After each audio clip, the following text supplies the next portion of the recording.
Enrollment in the Democratic Socialists of America is absolutely exploding during this pandemic. This new article out from The Atlantic talking about how thousands of new Americans have become socialists since March and that an estimated 10,000 new members have joined since then. So this is really, really significant, especially when you're talking about a group that only has about 66,000 members. Now, you might hear that and think, well, then that's not at all significant. It's a super, super small group. I mean, Libertarian Party has like 600,000 members, so 66,000 members, not all that much. But guys, consider the fact that the DSA in 2015 only had about 5,000 members, and so now to be boasting about 66,000 members, 10,000 of which was only in a little over a month, is incredibly significant, and it shows the massive growth in the party, and it shows the general interest, which, just the latent interest which is in this country for a kind of socialist politics. So it's incredibly important, and it, just no matter where you are in the political spectrum, this is a development which you're going to want to follow if you want to understand American politics going forward. But part of the article, really focuses on what the DSA has been doing to continue their enrollment expansion beyond just sort of, Bernie Sanders, which is how the DSA has really been responding to this pandemic. So this is sort of talking about what some of the Midwest DSA chapters have been doing. They've been doing stuff all around the country, but in the Midwest chapters, specifically here talking about the Twin City DSA, one of the things that they did here is, just quoting from the article now, the Twin City DSA began calling for an evictions moratorium and the cancellation of rents and mortgages, and for the state health insurance provider to extend its open enrollment period. At the onset of the pandemic, the group began organizing neighborhood grocery runs and created a solidarity fund to raise and distribute cash, which amounted to nearly $25,000, which it distributed to needy members of the community. Guys, this is exactly how you win in the long run. We often love to think that, oh, well, if I can just persuade them, if I just win their mind, then I'll win their hearts. No, guys, that's backwards. First, you need to win someone's heart, and then you can talk about winning their mind, because then they're going to be open, and then they're going to be receptive to listening to you, especially when you're talking about decades and decades and decades of kind of anti-socialist propaganda.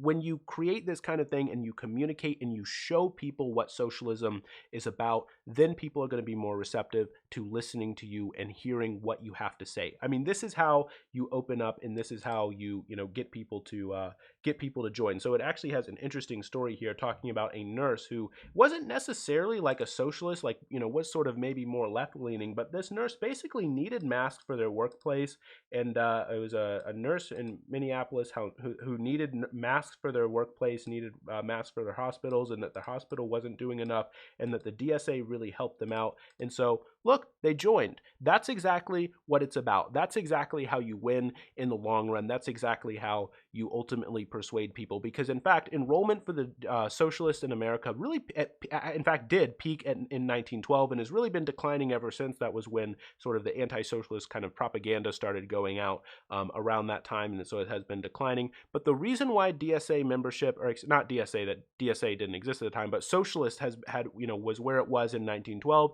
is basically because of the fact that socialists were always about local organizing and local working with community members, working with individuals, working with coal miners, working with farmers, to try to figure out what people needed and getting those things to them, creating local grassroots organizations, grassroots networks, and then infiltrating through politics and growing into politics that way.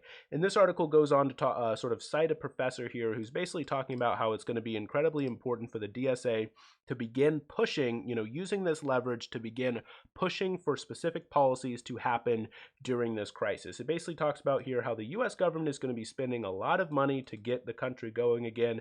And so in the next few weeks and months, it's going to be offered a chance for leftist reform groups like the DSA to get in and decide what goes in and how to make those claims, and basically making the claims that you want.